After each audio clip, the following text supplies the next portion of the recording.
I was in a coffee shop last week, right in the middle of midterms. This student at the next table. She was the perfect picture of hustle culture. Laptop open with 5 tabs, a massive textbook, and 3 different colored highlighters. Oh, yeah, I can picture that scene. She was violently highlighting entire pages, just painting them yellow one after another.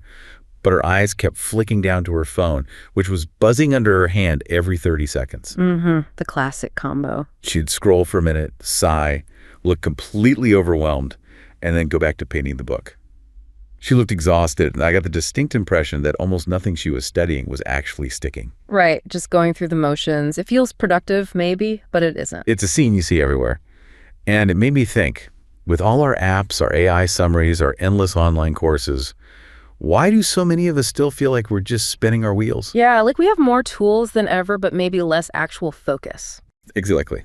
It's bizarre. But the most practical, no-nonsense solution I found for our problem, doesn't come from a new productivity app. It comes from a thin, forgotten guide written for college students back in 1916. Ah, you're talking about How to Use Your Mind, the one by Harry Dexter Kitson. That's the one. Yeah, Kitson. He was quite a figure back then, born 1886, I think.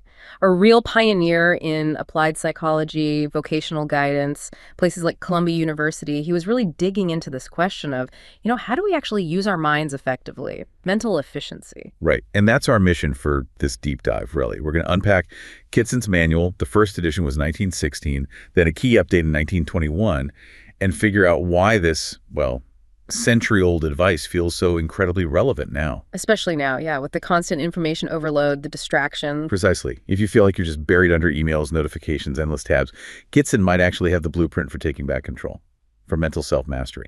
And his whole philosophy, right from the start, it just flips the script on what learning even is. He's very clear. True education, it's not about passively soaking up information. No pumping knowledge into a vat, as he put it. Exactly. That's such a great phrase. It's not about being filled up. It's about vigorous, active effort. You have to do something. That's the core of it, isn't it? He doesn't pretend it's easy. He flat out says, look, most of the specific facts you memorize, dates, formulas, whatever, you'll probably forget them. Or they'll become outdated. Outlawed by time, I think he says? Yeah, outlawed by time. But the methods, right, the way you learn to think, right, the habits of study you build. Those stick. Those are the permanent possessions, the mental toolkit you carry with you. Which makes so much sense. It's about building the machine, not just filling the tank. And you have to remember who he was writing for initially. College freshmen, right? Yeah, exactly. Kids just arriving at university suddenly facing the lecture method, which was maybe new to them. Big libraries needing to do independent work, manage their own time, maybe for the first time ever. Total overwhelm. He saw they needed basically an owner's manual for their brain, not just for their course syllabus. But there wasn't just students who found it useful, was it? Not at all. That's what's so interesting. Kitson himself said the book quickly found an audience with brain workers in business and industry, people looking for mental efficiency in their jobs. Wow.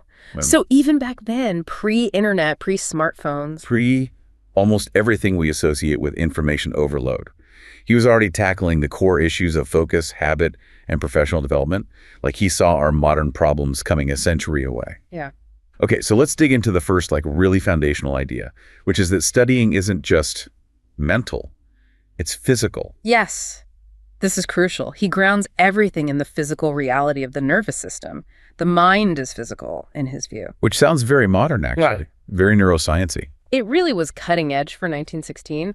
He was saying that every single act of studying, memorizing a word, working out a math problem, thinking through an argument, it makes actual physical changes in your nervous system. Like paths being formed in the brain. Exactly. Nervous current flowing along pathways. And learning literally alters the structure of those pathways. It's not metaphorical, it's biological. Okay, so that feeling of resistance. Yeah.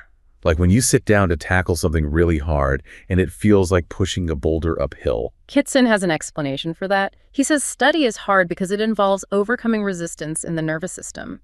You're forcing that nervous current down new paths that haven't been used before. Like cutting a trail through a jungle. That first time is the hardest. Precisely. You're fighting against neural inertia, but, and this is the hopeful part, the nervous system is modifiable. Ah, neuroplasticity, basically. Essentially, yes, though he wouldn't have used that term. With repetition, the pathway gets easier. It becomes, as he says, worn smoothly. So the current flows more easily next time. Right. It starts to almost seek out that path automatically.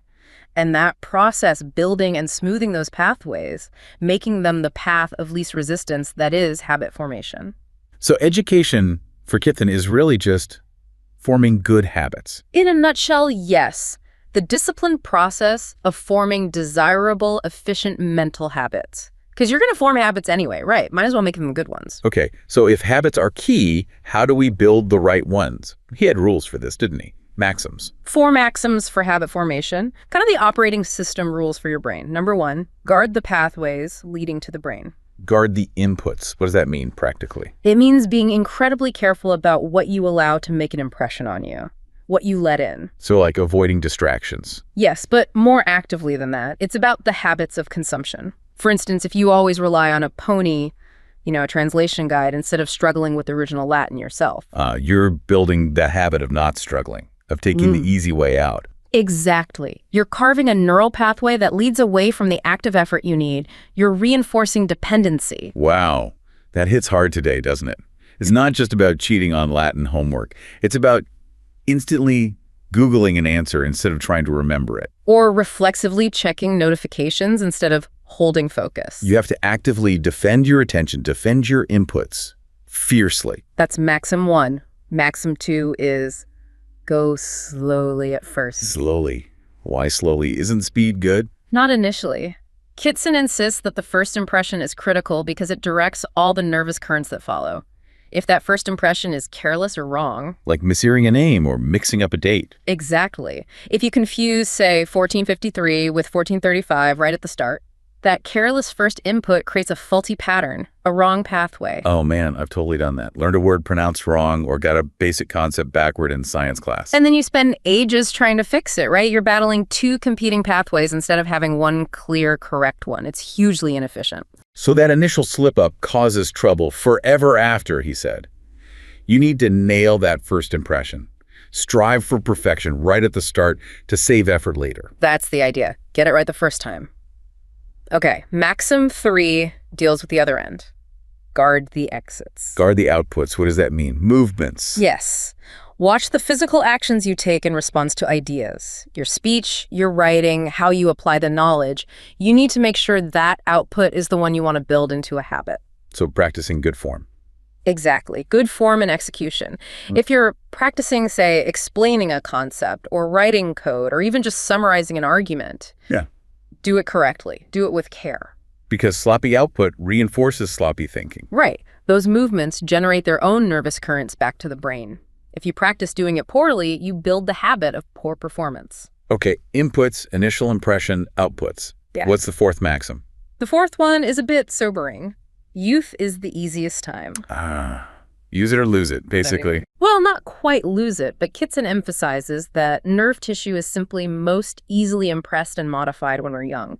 Those early years, learning how to focus, read critically, write clearly, that's the prime time for laying down the strong mental infrastructure. So it's harder to build these foundational habits later in life. It's not impossible. We know adults retain neuroplasticity, but the brain is just fundamentally more malleable in youth. It's easier to carve those initial deep pathways then. It's a critical window. Okay, let's connect these maxims back to that student in the coffee shop, the highlighter fanatic. Right. Her approach. Well, it pretty much violates all of Kitson's advice, especially when you look at his section on the note-taking fallacy. He wasn't a fan of just copying everything down, was he? Or, by extension, highlighting everything. Definitely not. His big objection to taking, say, verbatim lecture notes or highlighting every sentence is that it pulls your attention away from the actual meaning. You're just recording, like a machine. A mere automatic recording machine, he called it.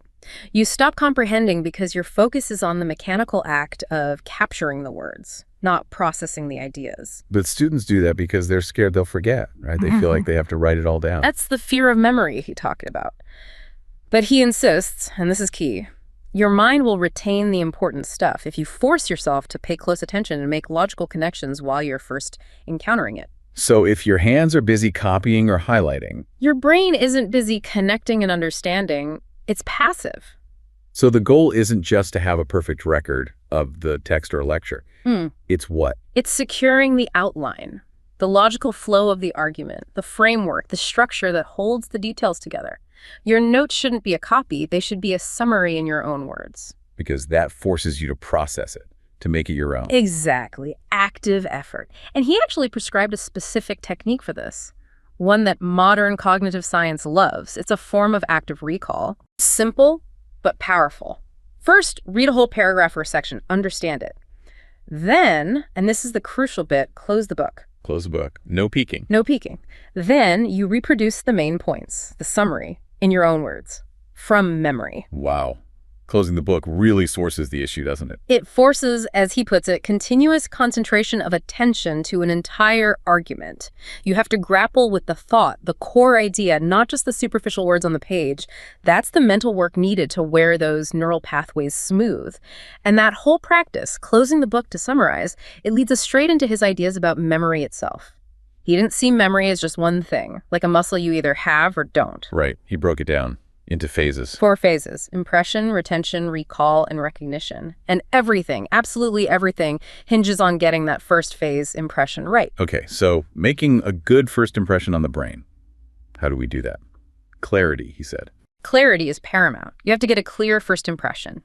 If it's fuzzy, like a name mumbled across a noisy room or a definition you just skimmed, you can't expect to hold on to it or pull it up later. So back to go slowly at first. Make sure you actually get it clearly the first time. Exactly. And use your best sense avenues. Kitson was big on recognizing your own learning style, essentially.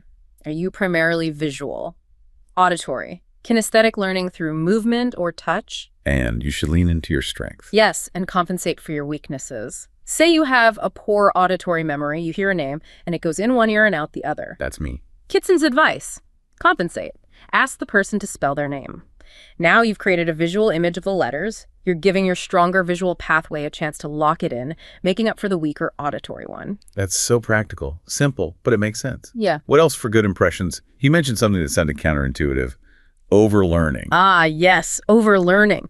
This is huge. We tend to study something just until we can recall it maybe once or twice, and then we stop. Yeah, okay, I got it. Kitson says that's not enough. Especially not if you need to remember it long-term, what he called deferred memory. You have to learn it beyond that point of initial recall. Why? Isn't getting it right once enough? Not for durability. Basic mastery doesn't protect against forgetting over time. More importantly, think about when you actually need that information during an exam, a presentation, a critical meeting. You're likely under stress, distracted, maybe rushed. Right, your brain isn't working at its peak. Exactly. So, having the material learned extra well overlearned provides a buffer. It protects the knowledge against those psychological and physiological pressures. If 100% mastery works for recalling it calmly tomorrow, maybe you need 120% mastery to recall it under pressure next year. Okay, that makes sense. More effort up front for reliability later. What about how we make those impressions? Spacing them out. Yes, the distribution of impressions. He noticed, and research backed him up, that taking rests between repetitions makes the memory much stronger, much more fixed. So cramming is bad, not just because it's stressful, but because it's literally less effective for memory formation. Right. The brain needs time for the pattern to set, neurologically speaking. If you just hammer it with impression after impression without breaks, you can actually interfere with that consolidation process. And there's something else happening during those rests too, isn't there? Something unconscious. That's what he called unconscious memorizing. It's fascinating. During those rest periods, even when you're not actively thinking about the material, your brain is still working.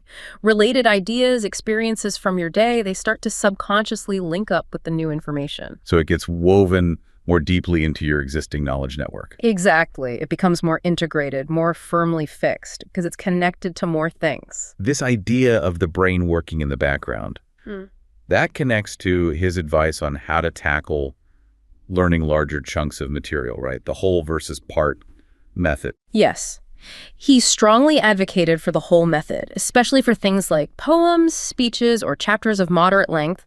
He argued against breaking it down and learning it piece by piece, stanza by stanza, or page by page, the part method. Why? Isn't breaking it down easier? It feels easier, but according to the experimental psychology Kitson was citing, it's less efficient. The part method creates strong memory links within each little piece. Okay. But it often fails to build the bridges between the pieces. So you learn stanza 1 perfectly, then stanza 2 perfectly.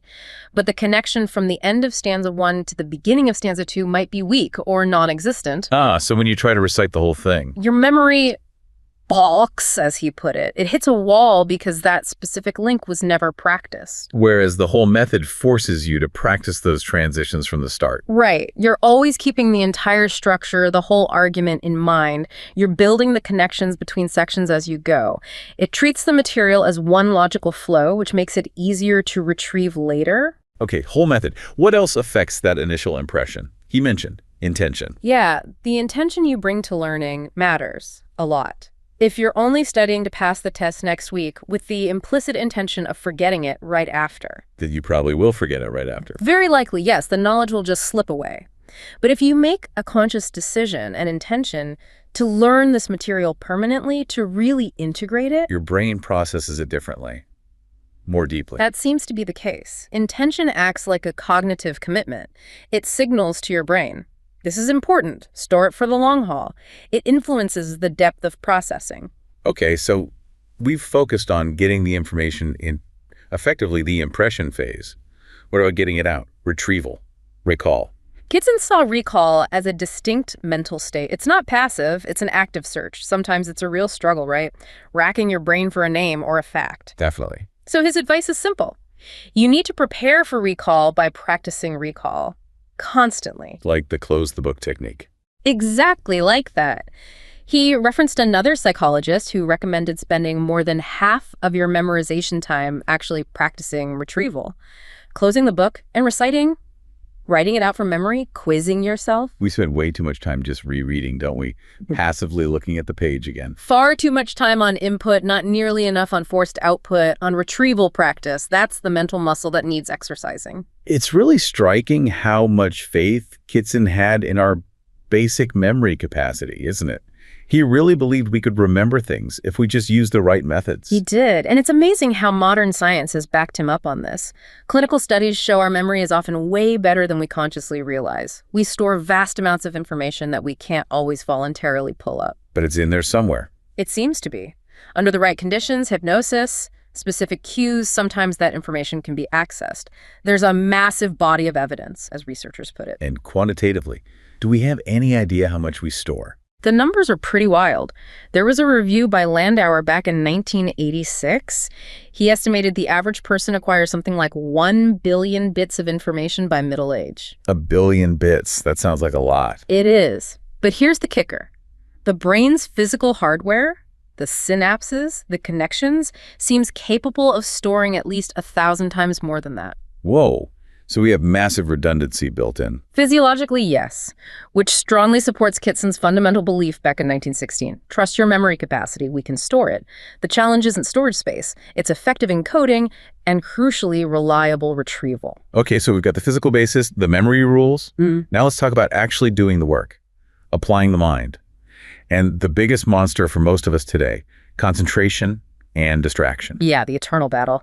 And Kitson's analysis from 1916 is surprisingly relevant. He saw attention like looking at a stream. There's always a focal point, the main thing you're looking at. The focal object, clear and distinct. Right. But all around it, in the periphery, are the marginal objects. These are constantly trying to push their way into the center. What kind of things? Everything else. External sounds, sights, smells, internal stuff like an itchy nose or feeling hungry, and of course, just random, irrelevant ideas popping into your head. And the mind naturally wants to shift focus. Constantly. He said the focal object can shift every second or two if left unchecked. So concentration isn't a passive state, it's an active fight. A two-part strategy, really. Okay, what's part one? Part one is eliminate everything you possibly can. Proactively control your environment. Like finding a quiet place. Exactly. Quiet room, proper lighting. He even specified light over the left shoulder to avoid casting shadows when you write.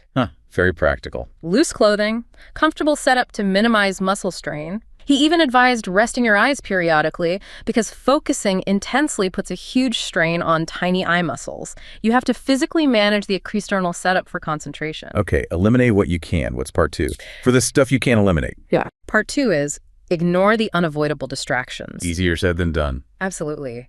Back then, it was the neighboring vocalist practicing scales or the clatter of streetcars.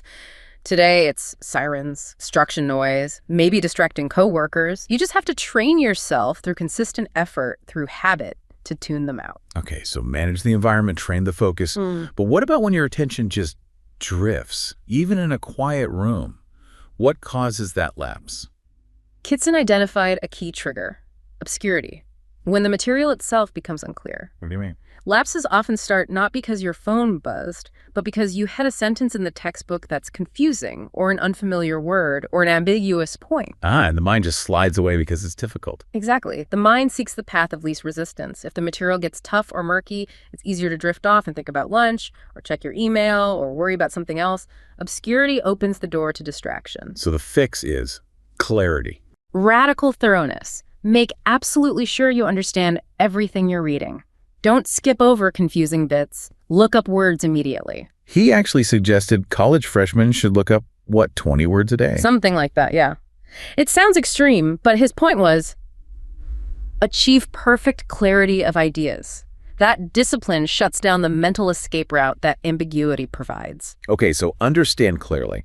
But how do you keep your focus on that one thing, even if you understand it?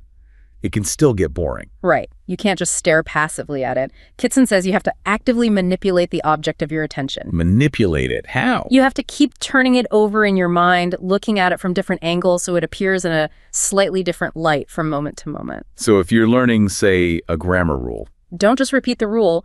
Compare it to a similar rule you already know. Contrast it with an exception. Apply it right away by making up new sentences using it. You have to interact with the information, do something with it to keep it locked in focus. That active manipulation. It feels connected to his next big idea, expression as an aid to study. Absolutely. It flows directly. He argued that expressing your knowledge, talking about it, writing it down, demonstrating it, isn't just proof that you learned something. It's one of the most powerful ways to learn it in the first place. Why? How does expressing help you learn? It's based on this principle he called ideomotor action. Basically, the idea that every thought you have tends to express itself in some kind of physical movement, even if it's microscopic. Like thinking about words makes tiny movements in your throat. Exactly. Measurements showed that. Or if you think really hard about running, there's tiny electrical activity in your leg muscles. Ideas naturally want to become actions. Okay, that's weirdly cool. So how does deliberately expressing things help us study? 3 main ways. First, kinesthetic impressions. When you speak or write or draw, the physical movements themselves send signals back to your brain. Like muscle memory. Sort of. It creates another sensory trace for the idea. Writing out a formula gives you a kinesthetic memory of it, linked to the feeling of your hand moving, totally separate from just seeing the formula visually. More pathways in. Okay, more memory traces. What else? Second, expression actually generates more nervous energy than just passively receiving information. That extra energy spreads out into the association areas of your brain. And that does what? It excites nearby brain regions, which helps to surface related ideas. This is why, Kitson suggested, if you're stuck on a problem totally deadlocked, sometimes just doing something physical helps. Like clearing your throat. Yeah. Or starting to doodle. Or just beginning to write anything related. Exactly. That little bit of activity can generate enough neural buzz to shake loose the idea you need. Activity breeds mental energy. Okay, and the third way expression helps. Simple clarification. We've all felt this. Trying to explain something to someone else forces you to understand it better yourself. Oh, absolutely. You realize where the fuzzy parts are in your own head? Precisely. Kitson called expression the only objective test of knowledge. If you can't articulate it clearly, either by speaking or writing, you don't truly know it, no matter how many times you've read the chapter. Right. Reading isn't knowing, explaining is knowing. That's the essence. And this all leads to the highest level of mental work: reasoning. Kitson distinguished between minds that merely acquire facts and superior minds that construct things with those facts through reasoning. So reasoning is like Building with the bricks of knowledge, not just collecting bricks. Perfect analogy. And he said reasoning is essentially a process of problem solving. So effective study isn't just memorizing what's in the book. It's asking questions about it. Yes. Voluntarily setting yourself intellectual problems. Yeah. Asking, why is this true? How does this connect to that other thing? What would happen if this variable changed? You have to actively interrogate the material. Be a detective, not just a stenographer. Exactly. And to do that well, to reason effectively, you need two things regarding your facts or ideas: quantity and quality. Quantity just means knowing a lot of stuff. Pretty much. You need a good stock of relevant facts. Read the optional readings, explore related topics. The more facts you have, the more potential connections your reasoning mind can make. But quantity isn't enough, right? You mentioned quality. Crucial. Quantity without quality is useless. Quality means your facts, your ideas must be absolutely clear, crystal clear. And how do you get that clarity? Through relentless definition and classification, making sure you understand terms precisely. Kitson pointed out that difficulty in subjects like geometry or law or even psychology often boils down to failing to master the specific technical vocabulary. If the building blocks, the basic concepts and terms are fuzzy, then any argument you try to build with them is going to be shaky and unclear. Clarity of foundation is essential for sound reasoning. Okay, we've got the mechanics of learning, memory, focus, reasoning. But let's be real, maintaining that level of effort is hard. Learning isn't always a smooth upward climb. Definitely not. Kitson tackles this head on. He talks about that universal, really discouraging feeling when you seem to stop making progress, even though you're still working hard. You hit a wall. He called it the plateau of despond. The plateau of despond. I like that. We've all been there, just stuck. Right. Effort goes in, but results don't come out. Your efficiency gains just level off. Understanding why this happens is the first step to getting past it. So what are the causes? Why do we hit these plateaus? He lists a few possibilities. Sometimes it's simple. Your brain or body genuinely needs a rest. Other times, the material just gets harder as you advance. Moving from basics to more complex stuff. Makes sense. Or maybe you've just lost interest temporarily. Motivation wanes. But he flags one cause as the most serious, the most regrettable. What's that? Poor early preparation, trying to build on a foundation that wasn't solid in the first place because you rushed or studied passively earlier on. So the plateau isn't just happening now, it's the consequence of weak learning earlier. Often, yes. And if that's the cause, if your foundation is shaky, Kitson says the remedy has to be pretty drastic. What? Go back. You have to go back and relay the foundation, bite the bullet, do a thorough, active review, clarify those fundamental concepts you glossed over. Trying to pile advanced knowledge on wobbly basics is just futile. The resistance will never go away. That takes humility, but it makes sense. What if the cause isn't the foundation? What if it's just loss of interest or the material getting harder? Then the solution is different. Renewed effort, maybe? But also, crucially, change your method. Shake things up. Try reading aloud. Switch up your note-taking style. Study at a different time of day. Sometimes just changing the approach can break the monotony and re-energize the process. Okay, so diagnose the cause, then apply the right fix. But underlying all this is the need to push through fatigue, right? We often stop too soon. Yes. This leads to one of his most, I think, inspiring concepts: tapping hidden energy. Finding the mental second wind. Mental second wind, like Yeah. runners get. Exactly that analogy. He argues that fatigue, especially mental fatigue, is often subjective. We feel tired, maybe even exhausted, but objectively, our brains and bodies could keep going. We just give up too easily. We hit that initial wall of, I can't anymore, and we stop. Right. But Kitson says push past that initial fatigue, which he noted might take a couple of hours of sustained effort to break through, and you can often access a second win, a higher level of energy where suddenly the work feels easier, more effective, almost effortless. Wow, so the fatigue we feel first isn't necessarily the real limit? Often not. It's a barrier, but potentially a breakable one. We have deeper reserves of energy than we typically access. So the advice is just keep pushing, even when it feels impossible. Within reason, yes. But what if the fatigue is really intense? What if you genuinely do need a short break? Kitson had specific advice for that too. Okay, how should we rest strategically? The key is brief.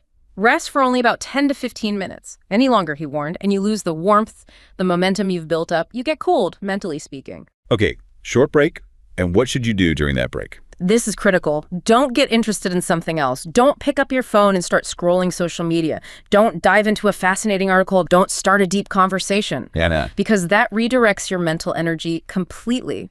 Instead, just let your thoughts drift idly. Let the nervous pathways settle and consolidate what you've just learned, ready to pick it back up again smoothly. Passive rest, not active distraction. That takes discipline.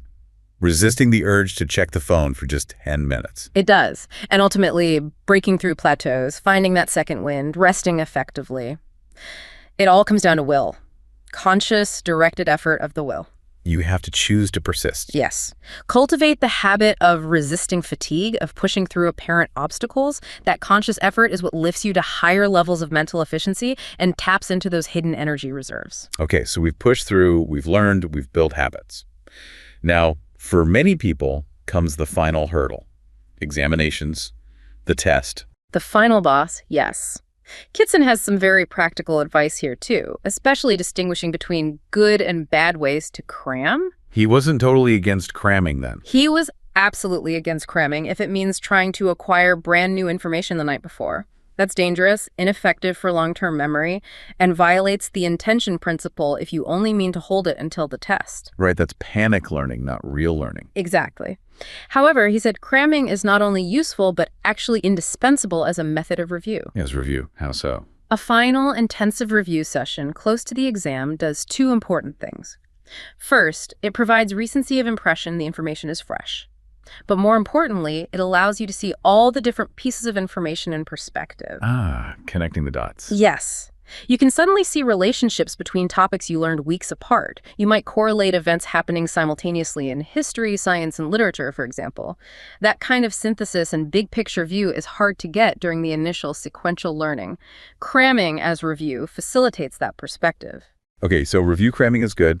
What about behavior in the exam room itself? Preparation starts before you walk in. Physical state matters.